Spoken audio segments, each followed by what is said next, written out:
Right now we're our sermon series is perspective, and Jim Bob always starts off with these really cool perspective stories. I don't know where he finds them. If there's like a database of pastors' stories, and I don't have access to that. So it took me a little while, but I found, I think, a really good perspective story, and it's a video. So you guys check this out. Before I tell you what I know about this weaving here, you've got a little bit of history. It sounds quite interesting. First, tell me what you know about it. Well, I don't know an awful lot about it, except that it was given by Kit Carson, who I'm sure everybody knows in his history, given to the foster father of my grandmother. And do you know who made this weaving? Do you know what kind of blanket it is? It's probably a Navajo, but that's about all I know. So you haven't had anybody look at it? Nobody's ever looked at it that I'm aware of. Well, Ted, did you notice when you showed this to me that I kind of stopped breathing a little bit? Yeah, you did. I'm still having a little bit of trouble breathing here, Ted. It took me by surprise because I didn't think much about it. It's probably a chief's blanket. But that's exactly what it is, and it's not just a chief's blanket. It's the first type of chief's blanket made. These were made in about 1840 to 1860, and it's called a Ute first phase. A Ute? A Ute first phase wearing blanket. A Ute chief's wearing blanket. Wearing blanket. It was Navajo made. They were made for Ute chiefs, and they were very, very valuable at the time. This is Navajo weaving in its purest form. All of these things that we see later with diamonds and all kinds of different patterns comes much later than this. This is just pure linear design. This is the beginning of Navajo weaving. Wow. And not only that, the condition of this is unbelievable. Unbelievable. We see these. We've got a little bit of damage over there. We have a very interesting thing here. This is almost like silk. It's made from hand-woven wool, but it's so finely done. It's like silk. Wow. It would repel water. And this here is dyed with indigo dyes. It was a very valuable dye at the time. And what's really interesting is right here we have an old repair that was probably done in the 1860s, and it's done with raveled bayeta, which is in itself a very important thing in Navajo weaving. So all involved. It's an extraordinary piece of art. It's extremely rare. It is the most important thing that's come into the roadshow that I've seen. Do you have a sense at all of what we're looking at here in terms of value? I haven't a clue. Are you a wealthy man, Ted? No. Well, sir, I'm still a little nervous here, I have to tell you. On a really bad day, this textile would be worth $350,000. On a good day, it's about $500,000. Oh my God! And you had no idea. I had no idea. I was just laying on the back of a chair. Well, sir, you have a national treasure. Wow! A national treasure. Gee!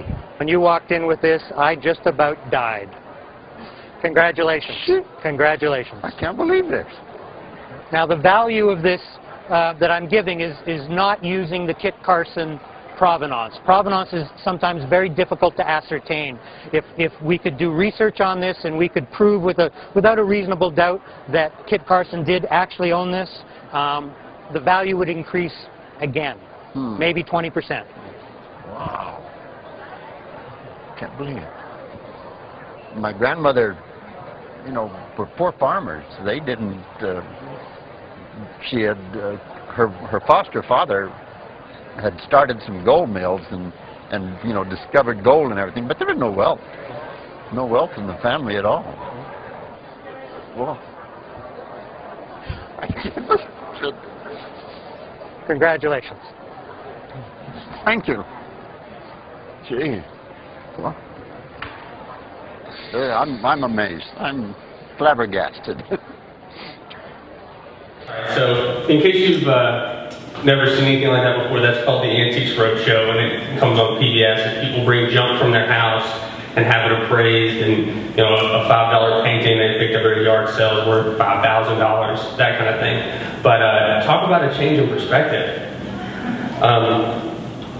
His name's Ted, and the interesting part is he said that he grew up in a family of poor farmers, but I've never in my life met a farmer that had a $500,000 blanket thrown over their couch.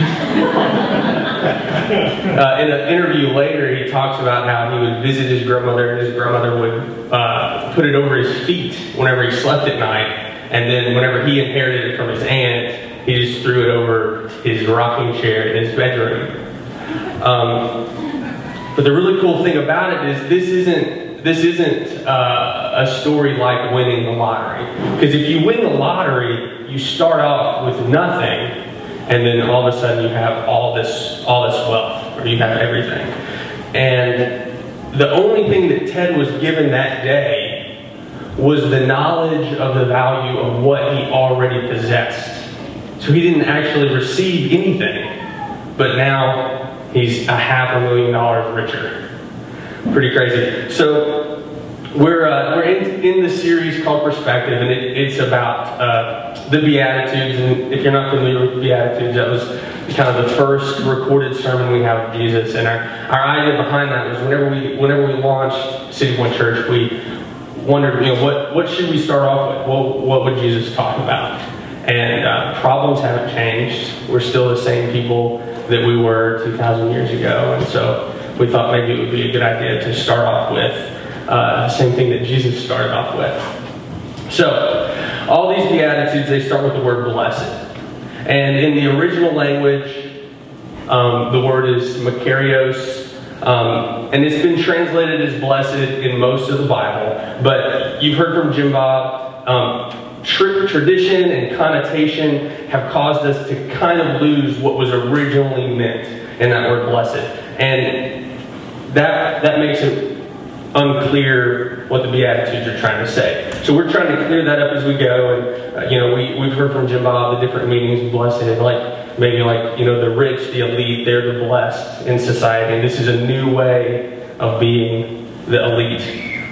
But whenever I think of blessed, I think of just something that's lucky, right? Like winning the lottery, that person's blessed, or finding some kind of buried treasure, that person would be blessed. But there's a word for that in the New Testament. It's where we get our word eulogy, and Paul uses it in Ephesians, in his letter to the Ephesians. He says, "Praise be to God, the Father of our Lord Jesus Christ, who has blessed us in the heavenly realm with every spiritual blessing in Christ. For he chose us in him before the creation of the world to be holy and blameless in his sight." So this blessing, where we get our eulogy, could be translated as like divine favor, right? We didn't do anything, Christ just chose us. And that's the blessing. So that's not the word that Jesus used. He used this other word, and we need to look at what the meaning behind that was. And actually, these Jews who were listening to Jesus, that word would have been very similar to what they were used to. And there would be a familiarity in his sermon, because the Bible is full of these blessed are the, or blessed is the statements. And a one-word translation that would be a little bit better would be happiness. So these are happy statements, and they're all through the Bible. Happy is the person who follows the Lord. Happy is the... And so whenever Jesus stood up and started giving these happiness statements, they sounded familiar because some of them had been in the Old Testament. So these people connected immediately. But Jesus, he puts a little bit of a twist on things, and we're going to look at a little bit of that today. So just recently, Molly got me a keyword study Bible, and I eat that kind of stuff up. I love studying the way what things meant whenever they were spoken 2,000 years ago, and I mean, it's apparent whenever I get up here and talk, I'm bound to mention something. So I really wanted to take a look at this word blessed and see what it meant whenever Jesus said it. And this was really cool in that keyword study Bible. It said, someone's blessed, this makarios blessed, when God is at work directing all his affairs for a divine purpose, and thus, in a sense, such a person lives before the face of God. So you're blessed when God is at work directing all your affairs. So it's more than just being happy, because happiness could result from just an upbeat attitude, right? Or a series of positive circumstances could make you happy. But this is a little bit deeper than that. I just recently started reading a theologian, N.T. Wright, and he has this to say about the blessed and the Beatitudes. It's not primarily about what God promises to do to someone. It is primarily about what God is going to do through someone. Blessed are the poor in spirit, for theirs is the kingdom of heaven. In other words, when God sets up his sovereign rule on earth, as in heaven, it's the poor in spirit through whom he will do it. Blessed are the meek, for they will inherit the earth. In other words, when God wants to sort out the world, to put things to rights once and for all, he doesn't send in the tanks as people often think he should. He sends in the meek. And by the time the high and mighty realize what's happening, the meek, because they are thinking about other people, or about people other than themselves, they built hospitals, founded leper colonies, and looked after orphans and widows.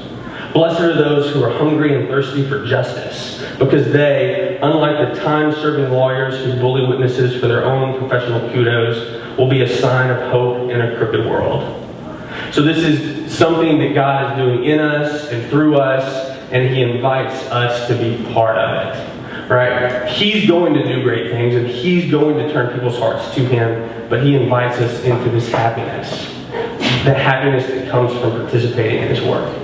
So the last few weeks, Jim Bob's kind of shared with us what it looks like to be poor in spirit, right? Not like a false humility, but really realizing how lost we are. And we learned that there are some really good reasons to mourn. And when we mourn and give it all up, God comforts us in that. And we learned that meekness is really just power that's under control. That we should want to do right more than anything else, and that an attitude of forgiveness is the easiest way to experience joy in our life. And that brings us up to this week. So we're in Matthew 5, verse 8. Blessed are the pure in heart, for they will see God. So whenever I hear pure in heart, I just automatically associate that with femininity. I think of words like chastity, naivety, like a young girl dressed in white that's maybe unapproachable, unrelatable, untouched by the world. And I mean, I don't mean that in a bad way. I don't feel like very pure. I don't think that's a guy's thing to say I'm pure. And I know that God can restore your purity when you give up a lifestyle that's impure. But I just kind of skim over this part a lot of times because I feel like it's for the ladies. Whenever I think of a man's man doing manly things, I don't think of words like pure in heart. I think of things like sports, forest, strength, like building things with your hands, maybe technology savvy, providing, protecting, rational thought. These are the words that come to mind whenever I think of a man. And so this pure in heart, it would be way low on the list. Things I would think were manly. And of course, God's going to work it out where this is the week that I get to talk. And it caused me to look a little bit closer at the meaning and realize again that the Bible is an extraordinarily complex piece of literature. There's so much meaning and depth. So, saying all that, we need to put ourselves in the audience that Jesus was talking to right around 2,000 years ago. They were pretty much entirely Jewish. And when Jesus said, "Blessed are the pure in heart," their minds immediately went to the temple, right? Their place of worship. And the reason is, when God brought the Israelites out of Egypt, out of slavery, and taught them how to be a people that served God, He gave them instructions on how to build this place that they would worship God, and God would dwell there and interact with them. And part of this place where they worshiped God, there were certain items. And most of the items were just ordinary things like lamps or maybe bowls, like bread and animals and stuff like that. But the things, even though they were ordinary, were used in the worship of God. And so they were called ceremonially cleaned. And so that's the word that Jesus uses whenever he talks about pure in heart. Someone that is ceremonially clean. But not on the outside, Because they're not just ceremonially clean, but they're ceremonially clean in their heart, in their inner being. So the only real difference between these ceremonially clean items and ordinary things were that these clean items had a purpose, a divine purpose. They had a job and they were ready to be used in God's plan. So what Jesus is really saying here, and this is your first blank, I just got a few statements for you guys to fill in. What Jesus is saying here is you'll be happy when you realize that you have a purpose for your life and you start living like it.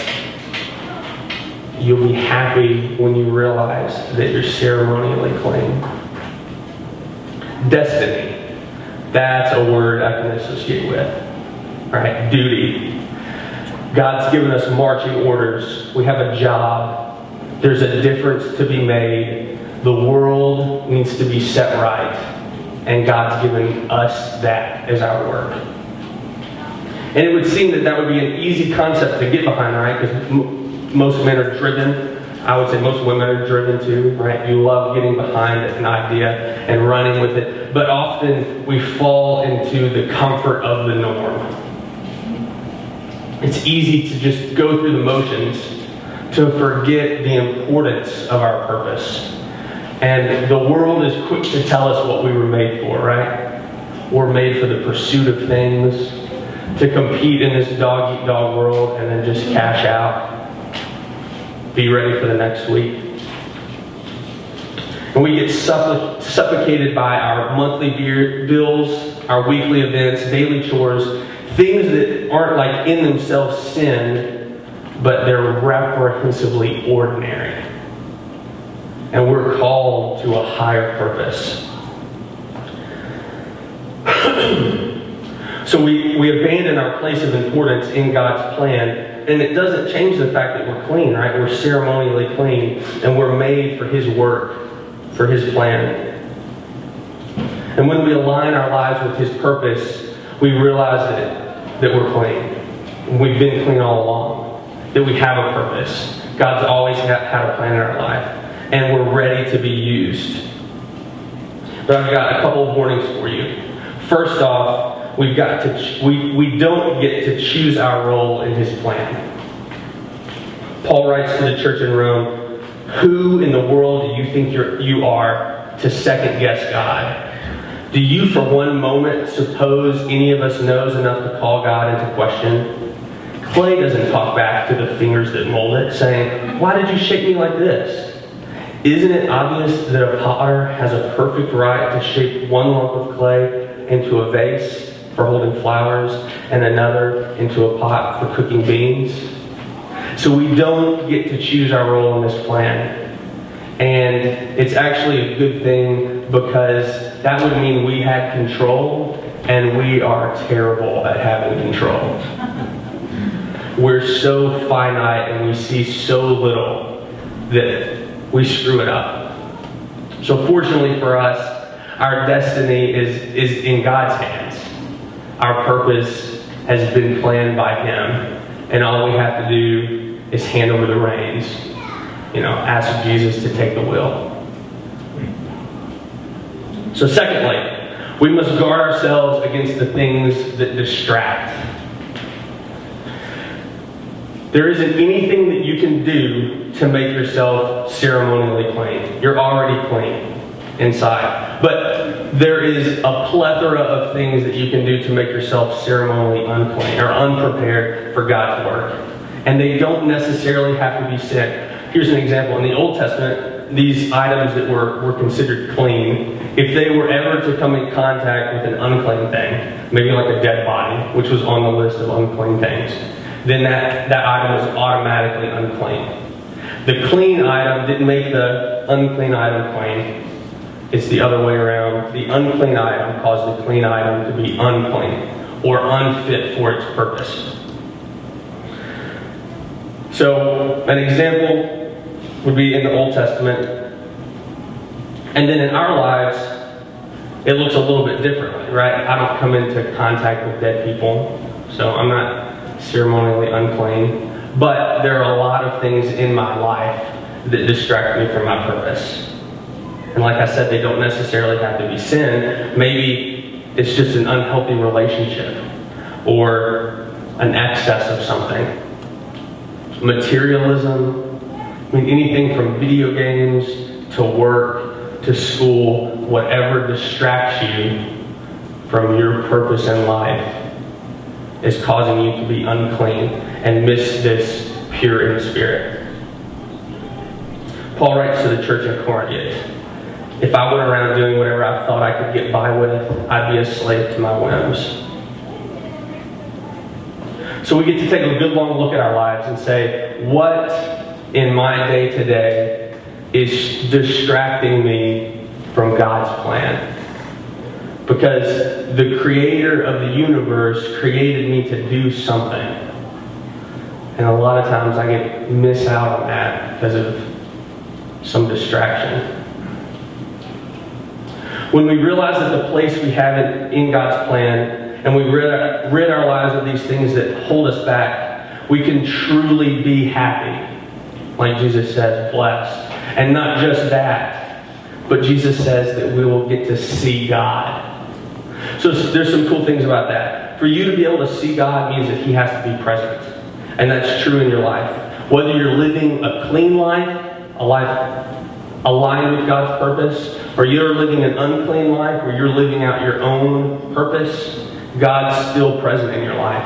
And He's still working. But when we are living the life that God purposed for us, we begin to see the evidence of Him working in our life. When we make ourselves available for His work, He uses us without hesitation. And again, we have to remember, when Jesus says we'll be blessed, He's talking about a life that's lived under the direction of God, right? That God is personally changing us. So the best part about this happiness is that it comes from God in our life. So it doesn't have anything to do with the circumstances that we're experiencing. It's why Christians can be happy when we're in the middle of trial and loss. Because this word happy means that God is involved in our life. And it's why Christians can mourn and at the same time be happy, because He's still present.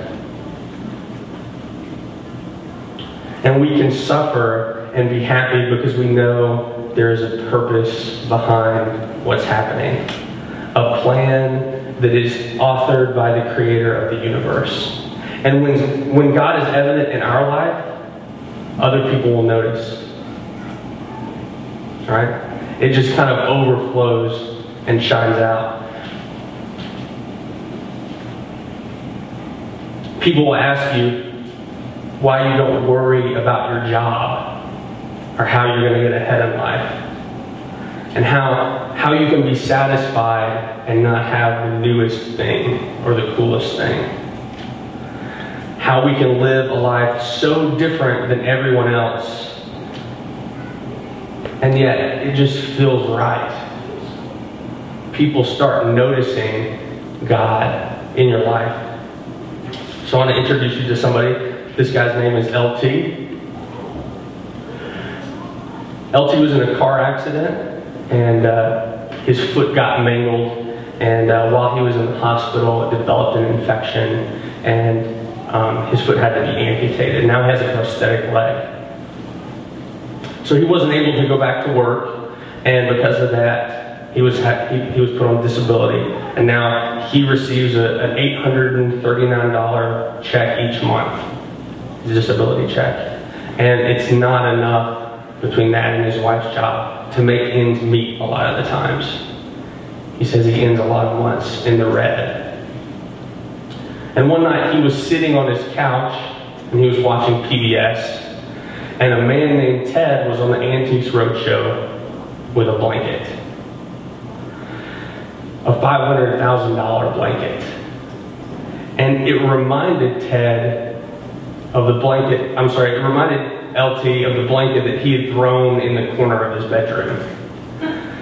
He didn't inherit it from a family member as kind of a novelty. It was cool to have an Indian blanket in the family. he didn't think much of it. But when he saw Ted's blanket, he thought, well, maybe mine's worth something, right? A few $1,000s, and I can pay off some of my debts. And so he contacted an appraisal company, and they appraised LT's blanket somewhere between $100,000 and $200,000. So LT's life was different, right?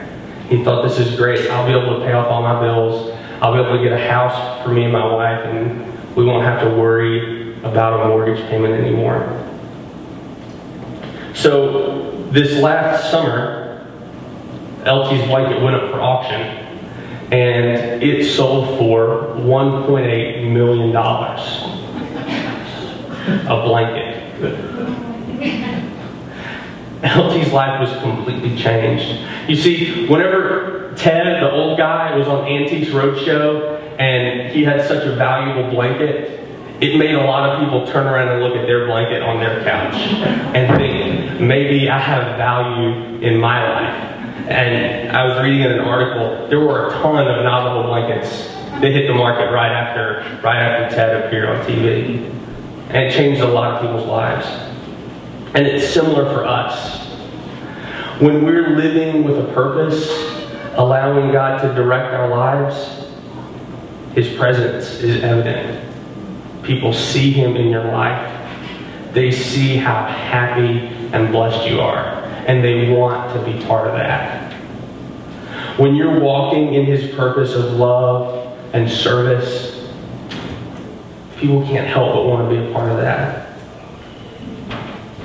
Because they're clean and they don't know it yet. Their life has value, they just haven't been told that it does. God's already got a purpose for them. They're just not walking in it yet. So we're called to be a light. And you don't plug a night light in behind a dresser, right? Light was created to chase away darkness. Light was created to illuminate a path. And it's what we're here for as Christians. We're not here to just sit back and relax and wait for a big party in the sky.